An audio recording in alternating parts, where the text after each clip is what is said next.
Exam को सबसे पहले क्लियर करने के लिए इसको एक बार अच्छे से समझ के उसके PYQs प्री से लेके मेंस को आप अच्छे से समझो और फिर अपने सोर्स फाइनल करके अपने जो रिसोर्सेज है वो मिनिमाइज रखो और बस उसी को रिवाइज करते रहो, तो अल्टीमेटली आपको सक्सेस मिल जाएगी वहाँ। आपके परिवार की आपकी सक्सेस में क्या भूमिका आप देखते हैं? किस तरीके से परिवार का सहयोग रहा आपकी लाइफ में?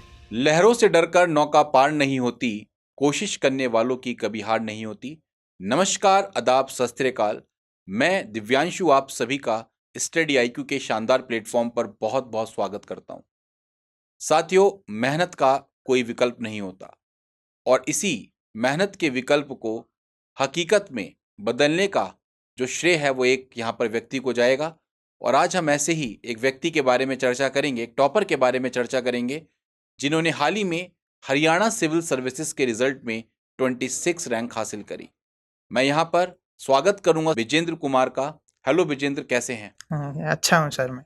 सबसे पहले आपने SCS के एग्जाम में सफलता हासिल करी, कैसा प्रतीत हो रहा है, कैसा लग रहा है अंदर से? कैसी एक जो भावना होती है वो कैसी जागृत हो रही है आपके अंदर? सर बहुत ही खुशी वाली फीलिंग हो रही है, क्योंकि काफ़ी टाइम से आप मेहनत कर रहे हो तो किसी एग्ज़ाम में 2 मार्क्स से या फिर फाइनल सिलेक्शन नहीं हो पाता है, और फिर इतने एफर्ट्स के बाद आपका फाइनल सिलेक्शन होता है, तो एक अलग ही फीलिंग रहती है खुशी वाली। चलिए, तो विजेंद्र हम स्टार्ट करते हैं सबसे पहले आपके बेसिक से, बिल्कुल आपकी फैमिली बैकग्राउंड से। जी आप आते कहाँ से हैं? आपकी फैमिली में कौन कौन है? उसके बारे में सबसे पहले हमें बताएं। जी, मेरी फैमिली आर्मी बैकग्राउंड से है। मेरे फादर आर्मी से रिटायर्ड थे। वैसे एग्रीकल्चर बैकग्राउंड है हमारा, तो ओके मदर है और 2 भाई हैं हम। Okay okay okay. तो आपके अंदर सबसे पहले आया कहाँ से कि मुझे सिविल सर्विसेज की तैयारी करनी चाहिए? वो कब दिन था जब आपको मोटिवेशन लगा कि हाँ, अब मुझे सिविल सर्विसेज की ओर आगे जाना चाहिए? तो स्टार्टिंग ग्रेजुएशन के टाइम पे ही फाइनल ईयर में कि काफ़ी फ्रेंड्स है प्रिपरेशन स्टार्ट किया, तो थोड़ा-थोड़ा इंटरेस्ट बना। फिर वहाँ से जैसे कि मैंने जॉइन सैमसंग में प्लेसमेंट हो गई थी, कॉर्पोरेट सेक्टर में। तो वहाँ पे जैसे मैं काम कर रहा तो फ़ील हुआ कि एक मोनोटोनस वर्क हो गया था, कि आप डेली जा रहे हो सुबह फिर वही काम। तो एक थोड़ा-सा चैलेंजिंग टास्क हो आपके पास, प्लस डिसीज़न मेकिंग में भी आपका रोल रहे। अब कॉर्पोरेट सेक्टर में डिसीज़न मेकिंग में आपका ज़्यादा रोल रहता नहीं है। राइट आप वही टास्क करते हो तो मोनोटोनस था, थोड़ा बोरिंग, मतलब इंटरनल मोटिवेशन नहीं था वहाँ पे। राइट। तो जस्ट उसके लिए फिर डिसाइड किया कि सिविल सर्विसेज की प्रिपरेशन करनी है। ओके तो फिर कॉर्पोरेट के बाद फिर मैंने वहाँ से रिज़ाइन कर दिया, थोड़े टाइम नियरली 1 साल काम करने के बाद। ओके। तो अभी हाल ही में हरियाणा सिविल सर्विस में आपकी 26 रैंक आई है, तो आपको कौन सी पोस्ट यहाँ पर मिली है अभी? आप हमारे व्यूअर्स को क्या बताएंगे इस पोस्ट के बारे में? जी, मेरे को एक्साइज़ एंड टैक्सेशन डिपार्टमेंट मिलेगा, वहाँ पे assistant excise and taxation officer. Okay okay. सबसे पहले मैं आपसे जानना चाहूँगा कि आपने हरियाणा सिविल सर्विसेज की तैयारी के लिए स्टार्ट कहाँ से करा? और हमारे कई सारे एस्पिरेंट्स को हो सकता है कि SCS के बारे में पैटर्न ना पता हो, तो एक बार हम विजेंद्र से जानेंगे यहाँ पर कि पैटर्न क्या है। तो SCS का पैटर्न के बारे में आप क्या कहना चाहेंगे? कैसा पैटर्न होता है मेंस प्री एग्जामिनेशन का, और इंटरव्यू कितने मार्क्स का होता है उसका एक सूक्ष्म रूप में आप ब्रीफिंग कर दीजिएगा उसकी। प्रीलिम्स में GS एंड CSET दोनों होते हैं, दोनों 100 मार्क्स के होते हैं। ओके उसके बाद CSET क्वालिफाइंग रहता है वहाँ पे, सेम UPSC की तरह। ओके और फिर मेंस में 4 सब्जेक्ट्स हैं। इंग्लिश वो 100 मार्क्स की, हिंदी भी 100 मार्क्स, और GS and optional 200 marks each. Okay वो 4, हाँ। फिर उसके बाद इंटरव्यू है वो 75 मार्क्स का होता है। ओके। अगर हम बात करते हैं हरियाणा सिविल सर्विसेज में, तो जो GS का पोर्शन है, जैसे प्री में जो GS पूछी जा रही है और जो मेंस एग्जामिनेशन में GS का एक पेपर है, इसको हम साथ लेकर चलें, साथ लेकर तैयारी की जा सकती है, या फिर अलग अलग तैयारी प्री और मेंस के पॉइंट ऑफ व्यू से आपको देखने को मिलती है? सर कुछ सब्जेक्ट्स की साथ लेके चल सकते हैं, जैसे कोर सब्जेक्ट्स हैं पॉलिटी, इकोनॉमिक्स, हिस्ट्री वगैरह, तो ये इंटीग्रेटेड है, तो ये हम प्री और मेंस दोनों साथ कर सकते हैं। बट कुछ सब्जेक्ट्स हैं जो कि प्री में नहीं आते, जैसे कि इंटरनल सिक्योरिटी वगैरह, IR इंटरनेशनल रिलेशंस, तो वो सेपरेट करने होंगे। बट जो कॉमन सब्जेक्ट्स हैं वो हम इंटीग्रेटेड प्रिपरेशन कर सकते हैं स्टार्टिंग से प्री में। ओके। तो आप हमारे व्यूअर्स के लिए कुछ स्टार्टिंग का पॉइंट मैं आपसे जानना चाहूँगा कि प्री की तैयारी करनी है तो करें कैसे? स्टार्ट कहाँ से किया जाए? बेसिकली जो हरियाणा सिविल सर्विसेज की तैयारी करना चाहते हैं, स्टार्ट कहाँ से करें? किस तरीके से वो अपनी तैयारी को एक बहुत मजबूत आयाम में रख सकते हैं? देखो, सबसे बेस्ट सोर्स है NCERT। कोई भी एग्ज़ाम हो वहाँ उसका बेसिक बनाने के लिए NCERT सबसे बेस्ट है, और हरियाणा सिविल सर्विसेज में भी आपको NCERT से काफ़ी क्वेश्चंस मिलते हैं। ठीक है। तो स्टार्टिंग हमें NCERT से ही करनी है, और वहाँ पे भी जैसे कि 2-3 सब्जेक्ट्स पॉलिटी, साइंस, इनका वेटेज ज़्यादा रहता है। ओके। तो उन सब्जेक्ट्स को हम पहले टारगेट कर सकते हैं। और उसके अलावा जैसे हरियाणा की स्पेसिफिक भी करना है, वहाँ से भी लाइक 10+ क्वेश्चंस आ जाते हैं हरियाणा स्पेसिफिक जीके का। ओके। हाँ, तो वो हम प्रिपेयर कर सकते हैं। अच्छा, तो अगर हम बात करें हरियाणा सिविल सर्विसेज के लिए प्री और मेंस की बात करते हैं, तो अगर हम बुक लिस्ट की बात करें आपकी, तो आपकी बुक लिस्ट क्या होगी? आप कौन कौन सी किताब रेफर करेंगे from polity, history, economics, science and tech, geography, environment, इन सब के बारे में आपका क्या कहना है? कौन कौन सी किताबें आपने पढ़ी हैं? हमारे व्यूअर्स को जरूर बताएं, क्योंकि बहुत सारे बच्चे जानना चाहते हैं कि हरियाणा सिविल सर्विसेज किन किताबों से निकल सकता है। पॉलिटी के लिए एनसीईआरटी के साथ लक्ष्मीकांत रेफर की थी, वो बेस्ट सोर्स है। सिमिलरली साइंस के साथ, साइंस के लिए सिर्फ एनसीईआरटी काफ़ी है, 7 to 10th एंड +1 के कुछ चैप्टर्स हैं, ओके। तो वो हो जाएंगे। सिमिलरली हिस्ट्री की भी एनसीईआरटी ही फॉलो किया मैंने, old okay. NCERT plus new NCERT, ठीक है। तो वहीं से मोस्ट ऑफ क्वेश्चन रहते हैं। और जियोग्राफी के लिए 6 to 12th एनसीईआरटी की बुक्स, ओके। वो सारी बुक्स फॉलो की। और इकोनॉमिक्स के लिए भी मैक्रो इकोनॉमिक्स और प्लस कुछ गूगल की हेल्प लेके और पीवाईक्यू वहाँ से कवर हो गया था। ओके। और इन्वायरमेंट से ज़्यादा वेटेज है नहीं एचसीएस में, तो हम बेसिक जो साइंस की बुक्स है वहाँ से भी इन्वायरमेंट का पोर्शन कवर हो जाएगा। अच्छा, तो मतलब एक तरीके से अगर हम स्टैंडर्ड बुक्स की बात करें, तो आपने स्टैंडर्ड बुक कौन कौन सी रेफर करी है इसके रेफरेंस में? स्टैंडर्ड बुक जैसे कि पॉलिटी के लिए लक्ष्मीकांत होगी, इधर स्पेक्ट्रम होगी मॉडर्न हिस्ट्री के लिए, और बाकी इन्वायरमेंट के लिए जनरल बुक ही है, कोई ऐसा एक्स्ट्रा बुक नहीं थी। ओके। और अगर हम बात करते हैं ज्योग्राफी के लिए, कौन सी स्टैंडर्ड बुक रेफर करी आपने? Geography, economics? जियोग्राफी के लिए कोई स्टैंडर्ड बुक रेफर सिर्फ नहीं की, एनसीईआरटी? सिर्फ एनसीईआरटी की 6 ओके। to 12th। और इसके अलावा अगर हम बात करते हैं एनवायरनमेंट की या साइंस के लिए, सिर्फ एनसीईआरटी आपने रेफर हाँ, करी? साइंस के लिए एनसीईआरटी बेस्ट सोर्स। तो इसका मतलब हरियाणा सिविल सर्विसेज के लिए एनसीईआरटी के रोल की भूमिका बहुत ज़्यादा देखते हैं कि एनसीईआरटी बहुत ज़रूरी है। हाँ, और इसके साथ लूसेंट की जो बुक है ओके। वो रेफर कर सकते हैं, काफ़ी फैक्चुअल जैसे क्वेश्चंस आ जाते हाँ। हैं, तो फैक्चुअल इन्फॉर्मेशन रहती है लूसेंट में, ओके। तो एनसीईआरटी के साथ लूसेंट ऐड ऑन कर सकते हैं। अच्छा, कुछ यहाँ पर हमारे एस्पिरेंट्स, कुछ व्यूअर्स ऐसे भी हैं जो ये जानना चाहते हैं कि यूपीएससी से, यूनियन पब्लिक सर्विस कमीशन का जो सिविल सर्विस का एग्जामिनेशन है, उससे और हरियाणा सिविल सर्विसेज के एग्जामिनेशन में कुछ सिमिलरिटीज़ हैं, और अगर क्या कोई बच्चा यूपीएससी की तैयारी कर रहा है, तो क्या वो ऑटोमेटिकली हरियाणा सिविल सर्विसेज की तैयारी कर पा रहा है अच्छे तरीके से? उसके बारे में आप क्या कहेंगे? कर पा रहा है तो किस तरीके से कर पा रहा है, उसके बारे में आपका क्या कहना है? तो यहाँ पे प्रीलिम्स में क्या है कि मोस्ट ऑफ कॉमन सिलेबस है, तो अगर आपने यूपीएससी के लिए प्रिपेयर किया है तो यहाँ आपको इजी हो जाएगा प्री निकालना, ठीक है। क्योंकि दोनों में जीएस का सिलेबस सेम है, बस हरियाणा स्पेसिफिक पोर्शन है वो थोड़ा करना पड़ेगा, ठीक है। और 10 to 15 के अराउंड क्वेश्चंस रहते हैं। उसके अलावा पूरा पोर्शन सेम है, तो अगर यूपीएससी की प्रिपरेशन की है तो प्री निकालना यहाँ पे काफ़ी ईजी हो गया। ठीक है। बट मेंस में थोड़ा डिफरेंस है, क्योंकि मेंस में यूपीएससी में आपकी हिंदी और इंग्लिश क्वालिफाइंग होती है, तो उसको इतना प्रिपेयर नहीं करना होता। लेकिन यहाँ पे 100 मार्क्स ईच होते हैं और मार्क्स ऐड होते हैं, ओके। तो उस पे हमें फोकस करना होता है अलग से। और फिर ऑप्शनल के रिगार्डिंग, तो एचसीएस में जैसे ऑप्शनल में नॉर्मलाइजेशन नहीं होती है, तो उसकी वजह से थोड़ा सा टेक्निकल जो सब्जेक्ट्स है वो स्कोरिंग रहते हैं। ओके। हाँ, यूपीएससी में क्या होता है कि नॉर्मलाइजेशन होती है, तो इवन ह्यूमैनिटीज के सब्जेक्ट्स हैं वो भी स्कोर अच्छा जाता है वहाँ पे। ओके। तो ये थोड़ा सा डिफरेंस है, बाकी जीएस है मोर एंड लेस सेम ही है। अगर यूपीएससी के लिए प्रिपेयर कर लिया जीएस, तो यहाँ कुछ ही पार्ट है जीएस का, अच्छा, जो कि बहुत एक, ज़्यादा पार्ट नहीं है। हाँ, क्योंकि एक ही सब्जेक्ट है 200 मार्क्स का। ओके। हाँ, तो उसमें सारा पोर्शन थोड़ा थोड़ा है, हिस्ट्री का, इकोनॉमी का, इंटरनल सिक्योरिटी, सोसाइटी। तो एक बार आप हमें थोड़ा मेंस को थोड़ा ब्रीफ कर पाएंगे कि 4 पेपर आपने बताए हैं अभी, जिसमें एक हिंदी का पेपर है, एक इंग्लिश का पेपर है, उसके अलावा एक जीएस का पेपर है और एक ऑप्शनल का पेपर है, राइट? यही आपका रहेगा। तो सबसे पहले मैं यहाँ पे आपसे एक एक करके स्ट्रैटेजी जानना चाहूँगा। कोई बच्चा अगर हरियाणा सिविल सर्विसेज में हिंदी और इंग्लिश के तैयारी करना चाहता है, तो कैसे कर सकता है? कहाँ से अप्रोच फॉलो करे और क्या क्या पूछा जाता है basically mains examination point of view की अगर हम बात करते हैं तो? हिंदी में देखो कि एक ऐसे रहता है, हिंदी का ऐसे लिखना होता है, एक लेटर लिखना होता है, और बाकी ग्रामर रहती है। तो इसका बेस्ट ये कर सकते हैं स्टार्ट, पीवाईक्यू जो अभी तक हुए हैं वो सारे पीवाईक्यूज अच्छे से प्रिपेयर कर लिया जाए पहले। ओके। और उसके अलावा एक कोई भी स्टैंडर्ड बुक जैसे कि राघव प्रकाश है, वो बुक फॉलो की जा सकती है, ओके। जिसमें ग्रामर के लाइक विलोम शब्द, मुहावरे, ये सारे कवर किए गए हैं।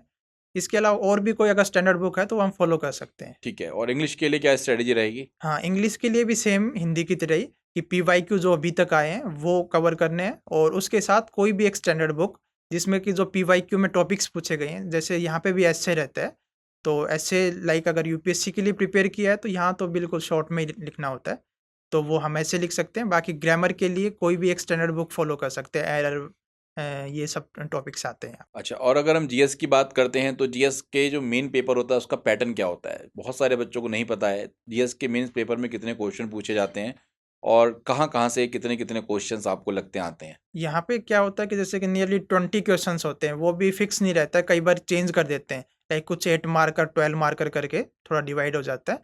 बट क्वेश्चंस 20 हो गया तो टोटल 200 मार्क्स का है। ठीक है। और यहाँ पे वेटेज मेनली आईआर का और पॉलिटी का ज़्यादा वेटेज रहता है। ओके। और वैसे चेंज होता रहता है, कभी जैसे साइंस एंड टेक से कुछ क्वेश्चंस ज़्यादा आ गए, हुँ। कभी हो सकता है कि आईआर से ज़्यादा क्वेश्चंस हो गए, कुछ इंटरनल सिक्योरिटी से। बट जो अभी रिसेंट का ट्रेंड देखें तो आईआर और पॉलिटी से वेटेज ज़्यादा रहा है। तो एक तरीके से ऐसा आप बोल रहे हैं कि जो पैटर्न है जीएस का उसमें कभी क्वेश्चन साइंस एंड टेक से ज़्यादा आ गए, कभी पॉलिटी आईआर से ज़्यादा आ गए।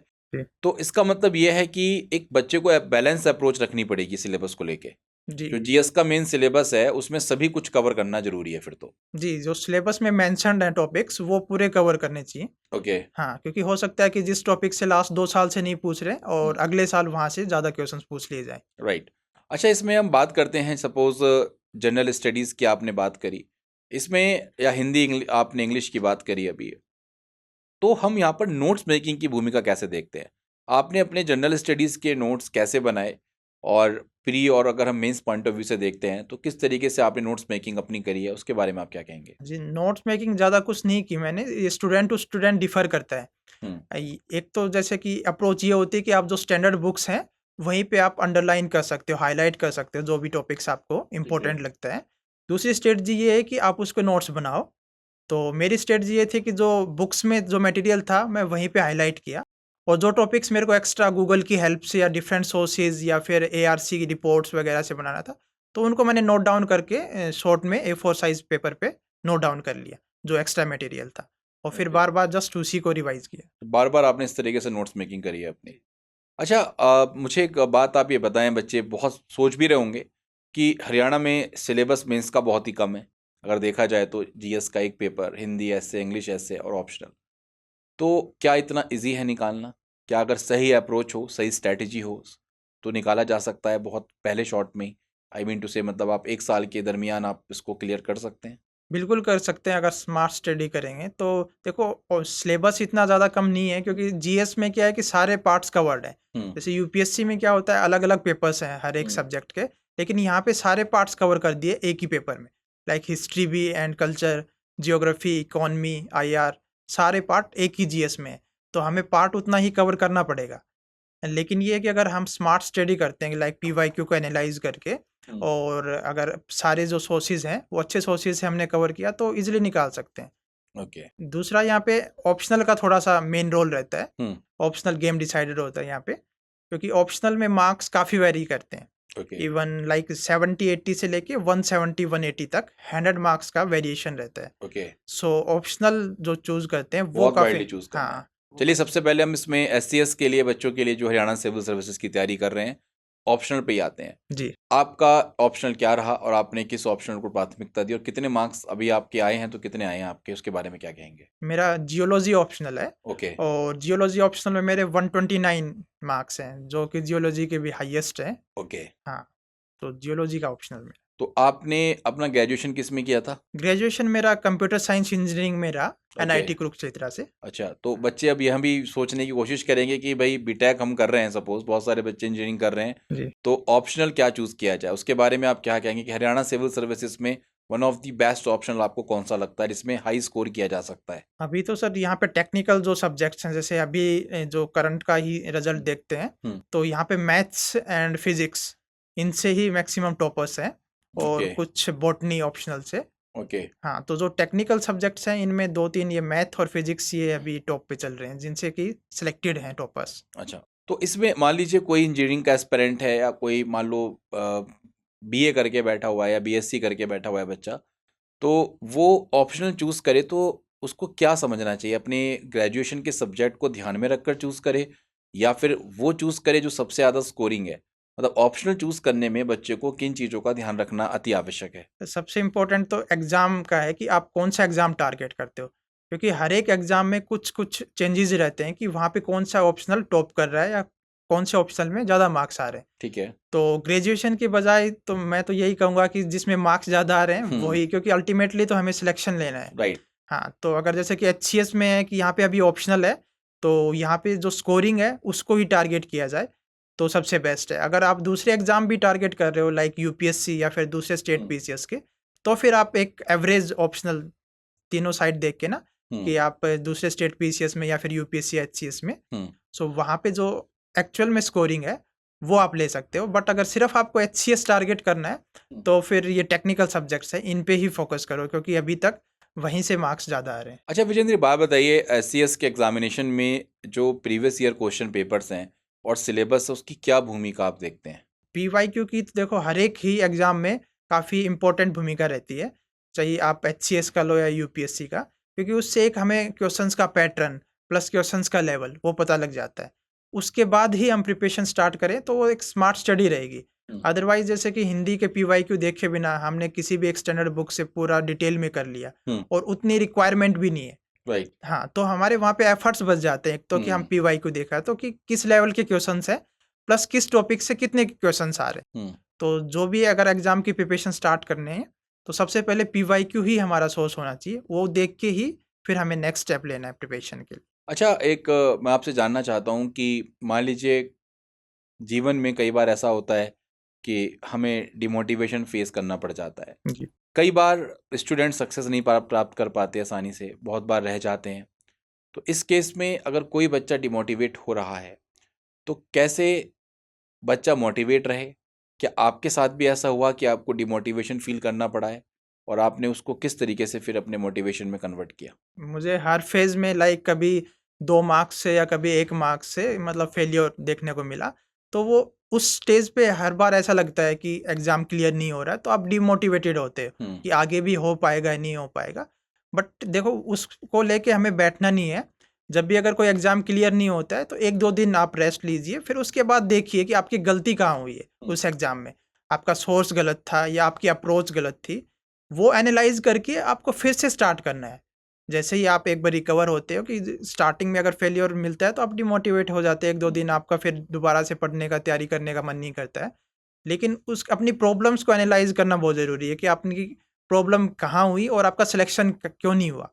वो आपने एनालाइज़ कर लिया, जैसे कि अगर आपके मेंस में मार्क्स कम है जीएस में, तो आपकी किस वजह से कि आप पेपर पूरा अटेम्प्ट नहीं कर पाए या आपकी आंसर राइटिंग में प्रेजेंटेशन का इशू है, तो वो इशू एनालाइज़ करके हमें फिर उस पे वर्क करना है। राइट। और अगर हम अपनी शॉर्टकमिंग्स को ओवरकम कर लेते हैं तो आज नहीं तो कल उसका रिजल्ट आएगा ही, सिलेक्शन होना ही है। सिलेक्शन। एग्जैक्टली। हाँ। अच्छा, जैसे मैं आपसे जानना चाहता हूँ, आप एक किसान परिवार से आते हैं, आपके परिवार की आपकी सक्सेस में क्या भूमिका आप देखते हैं? किस तरीके से परिवार का सहयोग रहा आपकी लाइफ में? परिवार का सबसे बड़ा रोल रहता है, क्योंकि वो आपको हर स्टेज पे सपोर्ट करते हैं।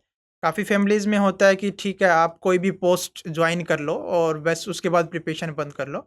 बट मुझे फैमिली ने हमेशा सपोर्ट किया कि आपको जो करना है करो, हम आपके साथ हैं। तो वो एक सपोर्ट चाहिए होता है। अदरवाइज़ अगर फैमिली से भी प्रेशर आता है कि आपकी एज इंक्रीज़ हो रही है या आपका सिलेक्शन नहीं हो पा रहा है तो आप दूसरी पोस्ट में जाओ। तो मुझे भी बीच में ऐसा फील हुआ कि लाइक एसएससी का एग्ज़ाम या फिर दूसरे जो लोअर पोस्ट हैं उस पे आप फोकस करो। बट फैमिली ने हमेशा सपोर्ट किया कि ठीक है अभी नहीं हुआ तो नेक्स्ट टाइम हो जाएगा, आप करते रहो, जो टारगेट है जो मन में आपने ठाना है उसकी प्रिपरेशन करते रहो। तो फैमिली सबसे इम्पोर्टेंट है। अच्छा, आपने हरियाणा सिविल सर्विसेज की मैं स्पेसिफिक बात यहाँ पर करना चाहूँगा। हरियाणा सिविल सर्विसेज और यूपीएससी जी। दोनों को अगर मैं आपसे बोलूँ कि कोई बच्चा तैयारी करना चाहता है तो कैसे तैयारी स्टार्ट करे बेसिकली? क्या वो दोनों को कैटर करे या फिर सिर्फ हरियाणा सिविल सर्विसेज को फोकस रख के तैयारी करे? आप इसके बारे में क्या सजेशन देना चाहेंगे? स्टार्टिंग में देखो फाउंडेशन के लिए जो कॉमन सब्जेक्ट्स हैं जीएस के, जैसे पॉलिटी, इकोनॉमी, हिस्ट्री वगैरह, वो यूपीएससी को ध्यान में रखते हुए टारगेट करें। क्योंकि अगर यूपीएससी के ध्यान में रखते हुए कवर हो गया है तो फिर एचपीएससी, एचसीएस का ऑटोमेटिकली कवर हो जाएगा। फिर उसके बाद क्या कि अगर एग्जाम आपका पास आता है एचसीएस का, तो फिर जो एचसीएस स्पेसिफिक चीज़ें हैं जैसे हरियाणा स्पेशल जीके हो गया या फिर हिंदी इंग्लिश हो गया, उसको फिर उस टाइम पे कवर कर लीजिए। क्योंकि जो कॉमन चीज़ें हैं जैसे कि ऑप्शनल और जीएस, वो अगर आपने यूपीएससी के लिए टारगेट किया है तो ऑटोमेटिकली यहाँ भी कवर हो जाएगा आपका। ठीक है। तो इस तरह से स्टार्ट कर सकते अच्छा, एक एक बात बताइए, एससीएस के एग्ज़ाम की हम बात करते हैं तो एससीएस के एग्ज़ाम में गाइडेंस की कितनी ज़रूरत है? या आज की डेट में बच्चे एससीएस को क्या कोचिंग के माध्यम से क्लियर कर सकते हैं? और कोचिंग के माध्यम से अगर क्लियर कर सकते हैं तो कौन सी कोचिंग उनके लिए सबसे ज़्यादा बेहतरीन साबित हो सकती है जिससे उनको मैक्सिमम रिजल्ट मिल सके? जी, एचसीएस में कोई भी एग्ज़ाम हो, अगर आपको गाइडेंस मिलती है, अभी आप मार्केट में देखोगे तो इतने ज़्यादा नोट्स हो गए, बुक्स हो गए, बट स्टूडेंट को वहाँ पे प्रॉब्लम आती है कि उनमें से सिलेक्ट कौन-सा करना है, राइट। ताकि एफिशिएंटली प्रिपेयर कर पाएँ। तो वहाँ पे आपको अगर गाइडेंस मिल जाती है, तो देखो आपके एफर्ट्स भी सेव होते हैं, प्लस आपका और टाइम भी सेव हो जाएगा। तो यहाँ पे हम जैसे कि स्टडी आईक्यू है, एक अच्छा प्लेटफ़ॉर्म काफ़ी कम कॉस्ट में आपको डिफरेंट कोर्सेज़ प्रोवाइड कर रहा है। तो वहाँ से आपको मेंटरशिप भी मिलती है, तो गाइडेंस मिल जाए, तो अगर आपका टाइम भी सेव हो जाएगा और आपके सिलेक्शन में काफ़ी हेल्पफुल हो जाएगा उधर। अच्छा, एक मेंटरशिप को यहाँ पर जैसे कि आपने करीब से देखा है, मैं स्टूडेंट्स आपको बताना चाहूँगा कि विजेंद्र अभी भी मतलब एक तरीके से मेंटरशिप स्टूडेंट्स को प्रोवाइड कर रहे हैं, पब्लिक सर्विस कमीशन के स्टूडेंट्स को टाइमली। तो यहाँ पर बार बार दी गई है इनके द्वारा गाइडलाइंस। तो एक बार इनसे जानते हैं इस बारे में कि आपको क्या लगता है कि मेंटरशिप कितनी ज़रूरी है आपकी तैयारी में? मेंटरशिप सबसे इम्पोर्टेंट है, क्योंकि जैसे मैंने अभी बताया कि हमारे पास इतने रिसोर्सेज हैं, तो स्टूडेंट कंफ्यूज हो जाते हैं कि हमें कौन सी बुक फॉलो करने हैं, नोट्स कैसे प्रिपेयर किए।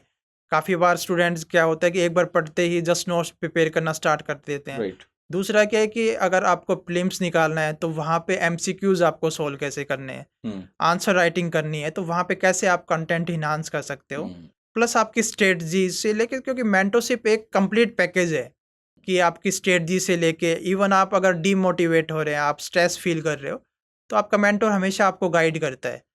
तो इसलिए मेंटर का रोल काफ़ी ज़्यादा इम्पोर्टेंट है किसी भी एग्ज़ाम की प्रिपरेशन में। साथियों, मैं आपको बताना चाहूँगा स्टडी आईक्यू प्लेटफॉर्म आप लोगों को 1-to-1 मेंटरशिप प्रोवाइड कर रहा है, जो आपके लिए आपके कोर्स में आपको बहुत इन्हेंसमेंट देगा और आपकी तैयारी में आप इतना मान के चलिएगा कि एक चांद लगना है तो 4 चांद लगाएगा, ये बात मान के चलें। विजेंद्र, एससीएस के एग्जामिनेशन में अगर हम इंटरव्यू देखें, तो इंटरव्यू की तैयारी किस तरीके से की जाए?